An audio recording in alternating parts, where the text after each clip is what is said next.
ایسی ایک کہانی میں آپ کے سامنے لے کر آیا ہوں جو کہ احسان اور طاہرہ کی ہے۔ احسان اور طاہرہ کو صرف اس جرم میں کہ وہ دونوں ایک دوسرے سے محبت کرتے تھے، طاہرہ کے والدین نے دونوں کو قتل کر دیا، اور نہ صرف قتل کیا بلکہ ان کے گلوں میں رسی ڈال کر نہر میں پھینک دیا۔ جو بچی ہے اس کو انہوں نے بہت مارا ہے، کوشش کی ہے، گلا بھی دبانے کی کوشش کی ہے، لیکن وہ ان سے نہیں، اس کی جان بیچاری کی نہیں نکلی۔ تو انہوں نے اس زندہ کوئی بورے میں پیک کر کے رسیوں سے باندھ کے تو پھینکا ہے۔ السلام علیکم، آپ دیکھ رہے ہیں پاکستان ٹوڈے اور میں ہوں آپ کا میزبان انیب ظہیر۔ ناظرین، 21ویں صدی میں ہم جی رہے ہیں، ہر چیز ماڈرنزم کی طرف جا رہی ہے، لوگوں کی سوچ جدید ہو چکی ہے، لیکن آج کے دور میں بھی ایسے لوگ موجود ہیں جو پتھر کے زمانے میں جی رہے ہیں، اور آج کے دور میں بھی ایسے وڈیرے موجود ہیں جو پیار کرنے والوں کو قتل کر دیتے ہیں۔ ایسی ایک کہانی میں آپ کے سامنے لے کر آیا ہوں جو کہ احسان اور طاہرہ کی ہے۔ احسان اور طاہرہ کو صرف اس جرم میں کہ وہ دونوں ایک دوسرے سے محبت کرتے تھے، طاہرہ کے والدین نے دونوں کو قتل کر دیا، اور نہ صرف قتل کیا بلکہ ان کے گلوں میں رسی ڈال کر نہر میں پھینک دیا۔ احسان کی والدہ ہمارے ساتھ موجود ہیں، جو پچھلے 4 ماہ سے انصاف کے لیے در بدر ٹھوکریں کھا رہی ہیں، اور ان کے پاؤں کے نیچے چھالے پڑ چکے ہیں، لیکن کہیں بھی ان کی سنوائی نہیں ہو رہی۔ میرے ساتھ موجود ہیں، ان سے پوچھتے ہیں کہ سارا معاملہ ہے کیا۔ السلام علیکم۔ وعلیکم السلام۔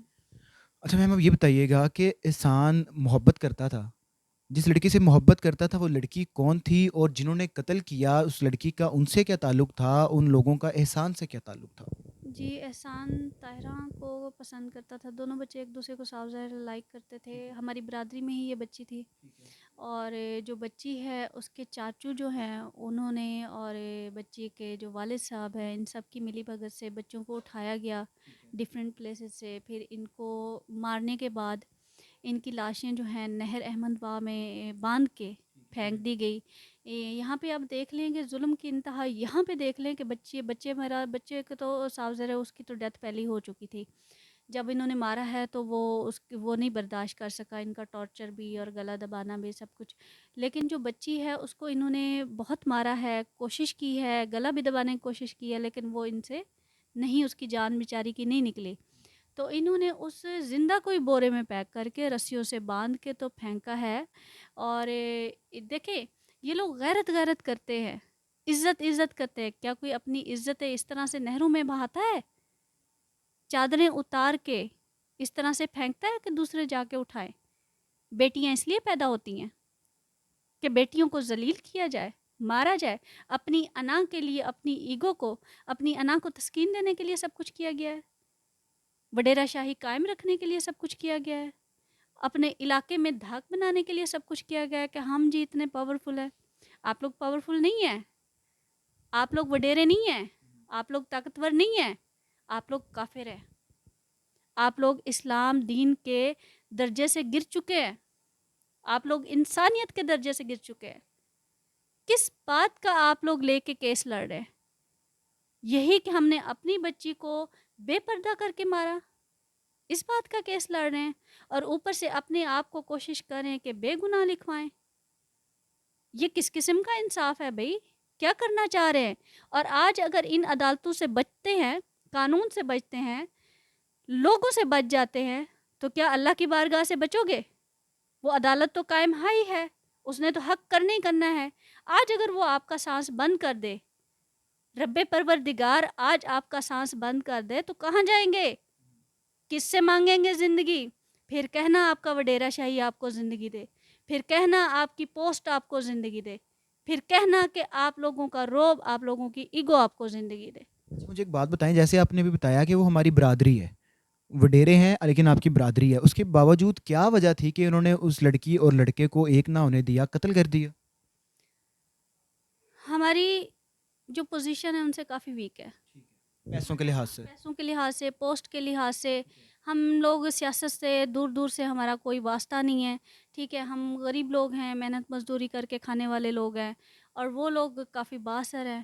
تو آپ کو تو اس چیز کا اندازہ اچھے طریقے سے ہوگا کہ شروع سے لے کر آج تک اس دنیا میں بڑے چھوٹے، امیر غریب کا ہمیشہ تضاد رہا ہے، اس کا فرق کبھی بھی ختم نہیں ہوا، اور ہم اگر کرنا بھی چاہیں تو نہیں ہاں، غریب بندہ کبھی نہیں کر سکتا، امیر کی سوچ یہ ہوتی نہیں ہے، اس لیے یہ معاملات اس طرح سے ہوتے ہیں، اس لیے جرم تبھی تو پیدا ہوتا ہے جب آپ کے پاس پوزیشن آ گئی، جب آپ کے پاس پیسہ آ گیا، تو آپ اپنے آپ کو نعوذ باللہ خدا ماننے لگے۔ بچوں نے گھر میں اپنی پسند کا اظہار کیا ہوا تھا آپ کے سامنے اور لڑکی نے اپنے گھر والوں کے سامنے؟ جی، احسان نے میرے سامنے کیا تھا ذکر، آج سے تقریباً کافی عرصہ پہلے کیا تھا، لیکن میں نے اسے کہا تھا بیٹے آپ کی تعلیم مکمل ہو جائے پھر انشاءاللہ کریں گے، تو وہ بھی چپ ہو گیا تھا۔ اور بچی نے بھی اپنے گھر والوں کے سامنے اظہار کیا، بلکہ وہ کہتی تھی کہ میں نے احسان سے ہی کرنی ہے، لیکن اس کی کسی نے نہیں سنی۔ لاسٹ ٹائم جب یہاں سے گیا تھا احسان لاہور سے، رحیم یار خان، تو کیا کہہ کے گیا تھا؟ کیا بات ہوئی تھی اس کے ساتھ آپ کی؟ جی، لاسٹ ٹائم احسان جو ہے جب یہ کرونا تعطیلات ہوئی ہیں، کالج سے چھٹیاں ہوئی ہیں، تو اس نے مجھے کہا ہے کہ آنٹی میں نے جو ہے نا گاؤں جانا ہے، چھٹیاں ہیں میرے پاس ٹائم ہے، چلو میں اپنی سسٹر سے بھی مل آتا ہوں، تو وہاں سب سے مل کے تو پھر آ جاؤں گا۔ اور دوسری چیز یہ ہے کہ جانے سے پہلے چند دن پہلے اس نے مجھے یہ چیز کہی تھی کہ میرے ساتھ ہی بیٹھا تھا، ہم دونوں اکیلے بیٹھے تھے، تو اس نے مجھ سے سوال کیا، کہتا آنٹی اگر مجھے کچھ ہو یا میرے ساتھ کوئی معاملہ ہو تو پھر کیا آپ میرا ساتھ دیں گی، میرے لیے آواز اٹھائیں گی؟ اور یہی اگر میں نے کہا جی بالکل میں آپ کے لیے ساتھ آپ کا دوں گی، آواز بھی اٹھاؤں گی۔ اور پھر کہتا جی میرے اگر چاچوں کے ساتھ یہ معاملہ ہو جائے، میں نے کہا ڈیفینیٹلی کروں گی، کیونکہ آپ کے ساتھ جڑا ہر رشتہ مجھے بہت عزیز ہے، آپ عزیز ہو تو سب عزیز ہے۔ تو میرے ذہن میں نہیں تھا، میرے ذہن میں بالکل یہ چیز نہیں تھی کہ احسان مجھ سے اتنا دور چلا جائے گا۔ میں آج بھی وہ ٹائم سوچتی ہوں جب احسان میرے ساتھ بیٹھا تھا، اس کے ہاتھ میں بیگ تھا، اور اسی دن جو ہے نا یہ ٹی ایل پی والوں نے ٹرانسپورٹ بند کر دی تھی 3 دن کے لیے، تو کاش کہ وہ ٹرانسپورٹ بند ہی رہتی، کاش کہ وہ دھرنے وہ سب کچھ ختم ہی نہ ہوتا، کاش کہ احسان جا ہی نہ پاتا، احسان کو میں روک لیتی۔ اس کا وہ بیگ ابھی تک میری آنکھوں کے سامنے آتا ہے جو 3 دن صوفہ پہ پڑا رہا اور وہ جا نہیں سکا، وہ ویسے ہی پڑا رہتا، نہ جاتا۔ اب صرف کاش ہے میری زندگی میں۔ جب آپ کو پتہ چلا کہ احسان کا قتل ہو گیا ہے، اکلوتا آپ کا بیٹا تھا، تو آپ کے پاؤں کے نیچے سے زمین نکل گئی ہوگی؟ مجھے جب پتہ چلا نا کہ احسان اس دنیا میں نہیں رہا، تو اس وقت میں ایسے تھی جیسے نہ میری سوچ نہ میرا دماغ، میں کام نہیں کر پا رہی تھی کچھ بھی، نہ فزیکلی نہ مینٹلی، میں سکتے میں بیٹھی تھی۔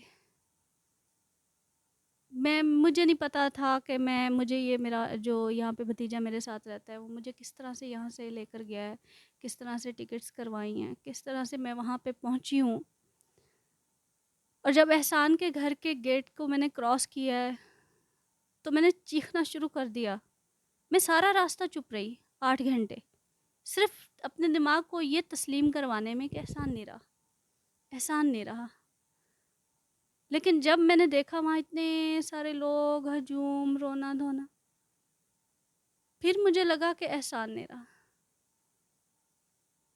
میں بمشکل احسان جہاں پہ اس کا جنازہ رکھا تھا میں وہاں پہ پہنچی ہوں۔ میں نے آنکھیں بند کی ہوئی تھی، بالکل بند کی ہوئی تھی۔ میری والدہ نے آنکھیں کھولنے کی کوشش کی، دیکھو احسان کو دیکھو، مجھ میں ہمت نہیں تھی احسان کو دیکھنے کی۔ میں احسان کو کیسے دیکھتی؟ احسان کو تو میں نے یہاں سے بالکل ٹھیک بھیجا تھا، اپنے ہی علاقے میں جا کے، اپنے ہی لوگوں میں جا کے مار دیا جائے گا، میں نے کبھی نہیں سوچا تھا۔ لاہور میں کچھ ہوتا تو میں مانتی کہ چلو بیگانے تھے، دوسرے لوگ تھے، انہوں نے ختم کر دیا، لیکن اپنوں نے اسے موت کے گھاٹ اتار دیا۔ اکیلا تھا، ایک بیٹا تھا، یتیم تھا۔ ان لوگوں کو یتیم پہ بھی ترس نہیں آیا؟ یتیم کی تو آہ جو ہے وہ آسمان کو ہلا دیتی ہے، وہ تڑپا نہیں ہوگا، اسے تکلیف نہیں ہوئی ہوگی۔ میں نے تو احسان کو آج تک ایک تھپڑ تک نہیں مارا تھا، آج تک میں نے اسے تھپڑ نہیں مارا، اور احسان کو اتنی دردناک موت دی جائے کہ میں سوچ بھی نہیں سکتی تھی۔ احسان کے ساتھ اتنا ظلم ہوگا مجھے اندازہ ہی نہیں تھا۔ جی، تو ناظرین آپ نے ایک ماں کی کہانی سنی کہ کس طرح ان کے اکلوتے بیٹے کو صرف اس وجہ سے کہ وہ محبت کرتا تھا قتل کر دیا گیا۔ نہ صرف ان کے بیٹے کو بلکہ وہ لڑکی جو ان کی اپنی سگی بیٹی ہے اس کو بھی قتل کر دیا گیا۔ کوئی نزیبہ حرکت نہیں کی، کوئی غلط کام نہیں کیا، صرف ایک حلال رشتہ بنانا چاہتے تھے ماں باپ کی رضامندی سے، لیکن انہوں نے اتنی بڑی سزا دی، لڑکی کو زندہ بورے میں ڈال کے نہر میں پھینک دیا گیا اور لڑکے کو بھی باندھ کے نہر میں پھینک دیا گیا، اور 4 ماہ سے ان کے پاؤں میں چھالے پڑ چکے ہیں، انصاف حاصل نہیں ہو رہا ان کو، بلکہ انصاف کے دروازے بند ہو چکے ہیں ان پہ۔ تو سب دیکھنے والوں سے گزارش ہے کہ جو بھی بڑا انسان، کوئی کوئی پولیس والا، کوئی وکیل، کوئی بھی ان کی اگر یہ ویڈیو دیکھ رہا ہے تو ان کو انصاف حاصل کرنے میں ان کی مدد فراہم کریں، ان کا ساتھ دیں، ان کا سہارا بنیں۔ اسی کے ساتھ مجھے دیجیے اجازت، اللہ حافظ۔